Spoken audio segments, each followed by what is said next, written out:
Kirian motor ini harus kita update, harus dirubah. Kenapa harus dirubah? Padahal kan dulu udah saya upgrade ya. Karena di video sebelumnya, ini motor udah saya upgrade jadi 344 cc. Tentunya sekarang sih baik-baik aja, tapi nggak bisa optimal secara penyaluran tenaganya kalau menurut saya. Jadi di video kali ini, saya akan bahas barang apa aja sih, bagi teman-teman yang belum tahu ya, barang-barangnya apa aja yang nempel di kirian motor ini, lalu apa yang akan dilakukan perubahan, sehingga 344 cc ini bisa optimal kita pakai. Oh ya, catatan, ini soalnya akan pergi track day di Mandalika. Jadi kita bongkar yuk. Oke, aduh, ya, gak usah nyalain, dorong aja deh. Kita lihat dulu sementara waktu konfigurasi CVT-an saya kayak gimana. Kalau kita lihat bagian depan ini puli, saya pakai puli TDR GT. Terus di bagian belakang ada sliding shift yang sebelah, yang jalurnya bengkok. Terus sudah gitu rollernya di dalam saya pakai roller 13. Overall secara tenaga, kalau kita lihat dari hasil dyno yang pas sebelumnya, di mana beres di stroke up, ini dapat 34, ya. Jadi rata-rata 34, tapi sebenarnya sempat 34,5 kalau nggak salah. Namun, salah satu tujuan yang saya pengen ngoprek ini, selain bikin tenaganya bisa tersalurkan lebih baik ke roda dari mesin ya, yaitu pengen top speed bisa naik. Soalnya kan kita mesin udah gede nih, kalau misalnya top speednya segitu-gitu aja kayaknya agak kurang. Jadi yang langkah pertama yang akan dilakukan adalah saya mau ganti gear ratio atau gearbox di bagian belakang. Bawaan motor ini ukurannya 13 teeth kali 37 teeth. Jadi kita kasih yang lebih berat, yaitu 1336. Nah, jadi yang diganti nanti 2 piece, depan dan belakang. Nah, di sini tulisannya tuh 1336. Ini yang 13-nya, yang 36-nya, yang besarnya. Jadi kita mulai peraturan dulu satu persatu, kita buang olinya. Kita ganti gearboxnya dulu, udah itu kita lihat hasil di dynonya seperti apa. Abis itu baru ntar kita tuning untuk roller ataupun Persivity. Oh ya, Persivity yang saya pakai ini yang kuning. Yang kuning itu yang 15% ya. Ini karena kita mau bongkar gearbox, jadi puli depan dan puli belakang harus kita bongkar dulu. Kenapa harus dibongkar? Karena ini puli belakang kan ngehalangi nih. Karena puli belakang ngehalangin, biar puli belakang bisa kebuka dengan baik dan benar, kita bongkarin semuanya. Dari mulai puli depan, kopling, dan teman-temannya, semua harus pretelin. Kayaknya bisa kebuka mangkoknya. Sekalian ini. Nih, kelihatan kan ini pairnya yang kuning, yang 1500 yang saya pakai. Sama ini adalah si puli TDR. Yang belakang sih tetap pakai ori ya. Di sini kalau kita lihat ini baut-bautnya harus kita buka dulu, tapi kita buang oli terlebih dahulu. Kalau misalnya kita langsung bongkar atasnya, nanti olinya berantakan kemana-mana. Jadi kita harus bongkar dulu olinya, kita buang dulu. Oke, kita buka, buang olinya dulu. Ini ada ringnya, jangan sampai hilang karena ini ringnya kita butuh. Olinya sih nggak banyak. Kita biarin dulu olinya ini turun. Ini olinya udah mulai kering ya. Jadi kita bisa mulai bongkar.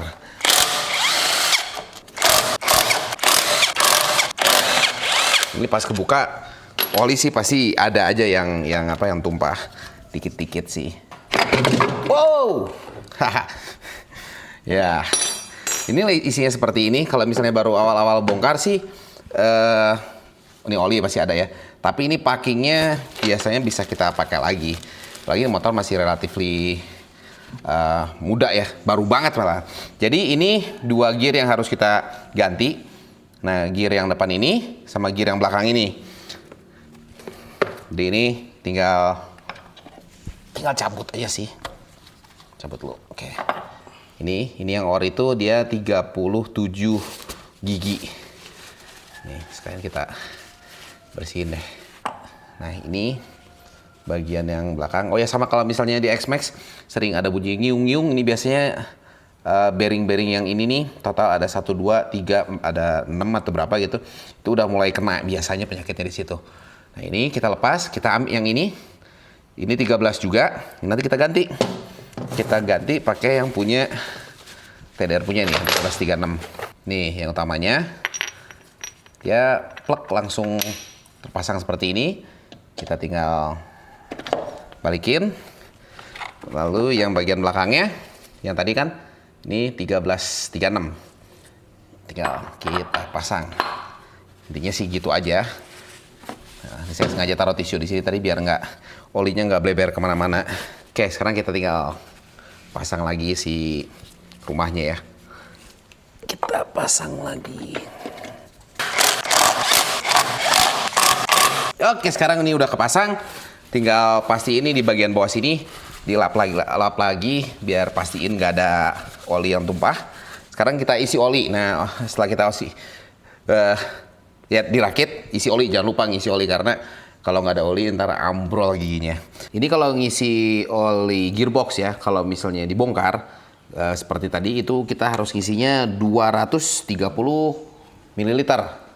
Karena kalau pas dibongkar biasanya lebih banyak yang keluar. Dan misalnya kalau ganti oli gearbox secara berkala itu cuma di 200 ml sih. Jadi bedanya overhaul dibongkar kayak tadi sama enggak beda 30 cc ya, 30 mili.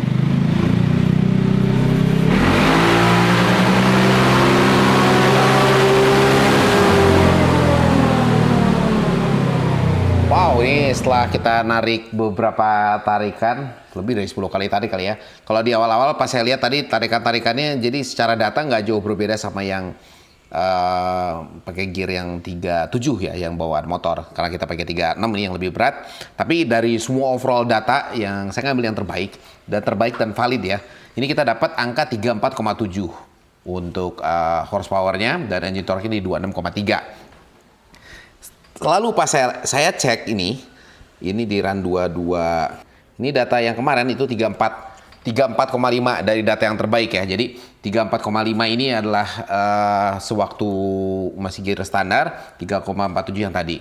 Kalau secara data ini kelihatannya memang terlihat ada kenaikan. Tapi kalau overall data ya dengan koma-koma kecil kayak gini bisa dikatakan ya mirip lah sama ya. Tapi kan diberatin tuh sebenarnya si gearnya ya. Tapi kalau kita ngelihat dari grafiknya, ini yang kita lihat dari kurva power ya, yang orange ya. Yang orange ini powernya 34,7 sama 34,5 yang kuning ini. Kalau bisa dilihat ini di RPM lebih tinggi karena kalau dilihat dari grafiknya ini by RPM ya. Jadi peak powernya lebih tinggi. Jadi kayaknya lebih narik lagi. Tapi terus kalau kita lihat bener nggak sih lebih narik si motor ini, akselerasinya lebih baik nggak dibandingkan yang sebelumnya?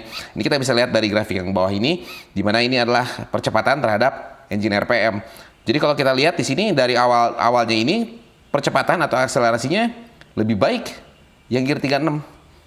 Bahkan nanti di sini kalau misalnya kita lihat di sekitar RPM berapa 6.700 untuk yang gear standar dia mulai turun. Sedangkan kalau untuk gear yang 36 ini di 7.000-an lah. 7.000-an akselerasi mulai turun, tapi masih narik terus. Jadi kelihatannya ini mesin pengen dikasih gear yang lebih berat. Jadi biar distribusi tenaganya lebih baik ya. Terus tapi selain dari itu saya pengen lihat kalau kita lihat ini kecepatan terhadap waktu. Jadi kalau kita dua spek itu kita balapin ya. Kalau kita lihat dari sini, ini awalnya bareng, tapi kalau lihat yang orange ya, yang orange ini ada yang 36, dia kecepatannya lebih kencang duluan. Lebih cepat speednya. Berarti kalau speednya terhadap waktu yang bersamaan, berarti overall dia nariknya lebih bagus. Nah kalau ke atas ini udah keburu lepas gas lah ya saya di sini. Tapi kelihatannya ini akselerasinya akan lebih enak. Karena data dyno ini ya bisa dikatakan nggak bohong sih ya. Nanti tinggal dirasain di lapangan, tapi dasarnya kayak gini. Ini sekarang saya pengen ini motor bisa lebih narik lagi. Ini yang berikutnya yang mau saya coba itu ada satu barang yang mau diganti, yaitu Persivity. Nah ini kalau teman-teman bisa lihat ini baru saya bongkar.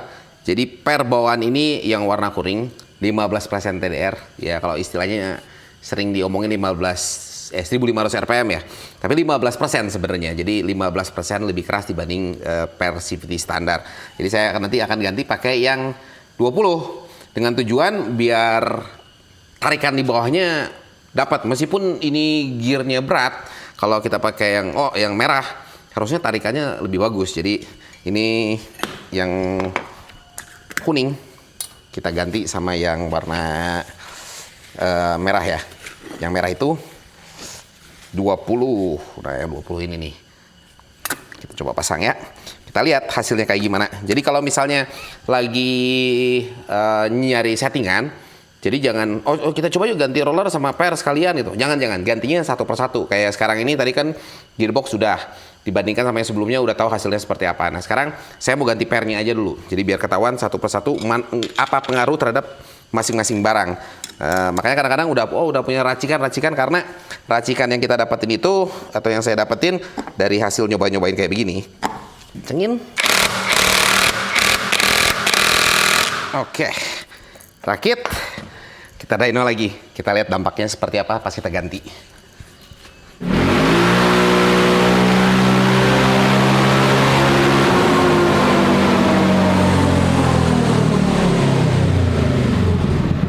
Ternyata hasilnya tidak sesuai. Tidak sesuai maksudnya yang diharapkan itu. Berharapnya kan lebih gede. Jadi kalau kita lihat di sini, ini 34,7 yang tadi kan ya.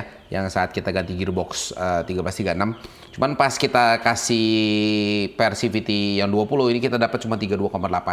Berarti turun 2 HP. 2 HP kurang 1 lah ya. 1,9 HP. Nah, dari grafiknya juga ini by Engine RPM ya. Kalau kita bisa lihat ini yang jadi si torque juga dia lebih tinggi RPM ya di sebelah sini dan dia lebih rendah. Torque itu sangat berpengaruh terhadap nanti larinya motor, akselerasinya motor. Jadi kalau bisa dilihat ini yang warna biru nih awalnya torsinya lebih besar di sini, cuman ke atasnya agak ngedrop. Kalau yang sebelumnya lebih naik lah ya. Jadi kalau kita lihat lebih sementara waktu lebih baik yang secara data di sini lebih baik yang per 15 tadi. Tapi ada tapinya. Saat kita lihat di sini akselerasi terhadap RPM yang meskipun kita dapat 32,8 horsepower, sebenarnya akselerasi ini masih naik di RPM akselerasi masih jalan terus nih ke atas karena PR lebih ringan. Jadi motor PR lebih keras. Jadi motor lebih menggerung. Coba kita lihat ya kalau misalnya kita balapin terhadap waktu, terus kita lihat speed atau terhadap distance saja ya. Jadi ini kita dapatnya apa nih? Wah, yang menangnya tetap yang yang per 15 ya. Ini yang kuning itu kan yang per 20 ya. Ini kalau kita balapin, ini jarak terhadap waktu, di waktu yang sama itu nanti di atasnya itu kesalip sama yang per 15. Berarti kita coba balikin yang kuning, terus kita coba ganti roller deh. Kita coba kasih roller agak beratan dikit ya. Karena sekarang saya pakai roller yang 13, salah satu roller favorit saya. Kita coba naik ke 15 deh ya. Kita coba yuk. Ini sekarang gantian dulu. Gagan yang ngerakitnya. Jadi ini untuk per 20-nya udah kita lepas. Sekarang ini untuk CVT-nya, rollernya kita mau coba ganti pakai yang 15. Ini sekarang sementara waktu ini kita pakai yang 13 gram. Mana ini 15 ya kan? Masih di sana. Oke. Nanti kita pasang pakai yang 15 gram.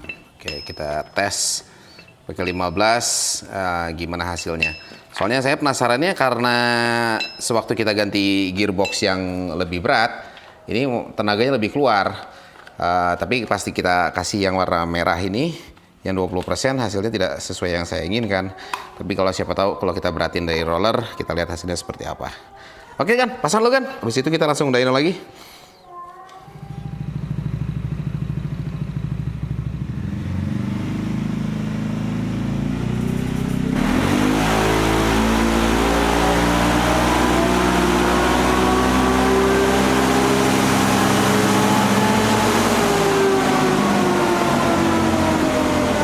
Rupanya dugaan saya nggak pas, ngeflop. Ini jadi 31,8 horsepower saat diberatin. Jadi sepertinya dari yang waktu terakhir itu di roller 13 kayaknya udah cocok untuk engine saya ini. Terus yang perlu tambahannya adalah di gear ratio 13:36. Jadi kalau soalnya ini kalau kita coba-coba kayaknya kalau diringanin lagi kayaknya enggak deh. Tapi jadi overall yang paling bagus itu 34,7. Mau lihat dari grafik by speednya ataupun by RPM ini kita bisa lihat. Ini dari data-data yang terbaik ya. Yang pertama tadi 34,7, sekarang udah 31,8. Sepertinya harus balik lagi. Balik lagi ke roller 13. Pakai pairnya tadi tetap kita pakai pair yang 15% juga. Jadi kesimpulannya, kalau dari percobaan saya ini, yaitu salah satu bikin power lebih bagus atau power delivery-nya lebih enak saat misalnya kita naik ke 344. Itu closivity yang kita udah dapat di awal, kita cukup nambahin gear ratio. Ya, final gear ke yang lebih berat ke 1336. Ya, bongkar-bongkar lagi. Ya, itu 34,7 mau diberatin sama nggak diberatin, bedanya lebih dorong dan pasti top speed lebih dapat karena gearnya lebih berat. Hasilnya asik lah.